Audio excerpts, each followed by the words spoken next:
Christmas tree সাজাতে গিয়ে এমন ক্ষতি হলো যে পুরো মুডটাই অফ হয়ে গেল। তো ব্যাপারটা পুরোটা বলি। এই টেবিলে ক্রিসমাস ট্রিটা সাজাবো বলে ঠিক করেছিলাম, কিন্তু টেবিলটা বাইরে নিয়ে যাওয়ার সময়তে ওপরের পাথরটা স্লাইড করে পড়ে পুরো ভেঙে গেল।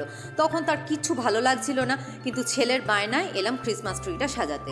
অন্য বছর অনেক আগেই সাজানো হয়ে যায়, কিন্তু এবছর করব করে বেশ দেরি হয়ে গেল। কালকে ক্রিসমাস আর আজকে আমরা এটা সাজাচ্ছি। মামাই তো চরম এক্সাইটেড, আর আলো টালো দিয়ে আমাদের ক্রিসমাস ট্রিটা সাজানোর পর দেখো বেশ সুন্দর দেখতে লাগছে। আর স্যান্টার কাছে গিফট যে কার্ডটা বানিয়েছিল মামাই সেটা এখানে বসিয়ে দিয়েছে। তারপর তো ডিনার করার জন্য যেই নিচে গেছি, মা বলল আগে মিয়ামরের অবস্থাটা তো দেখে যা।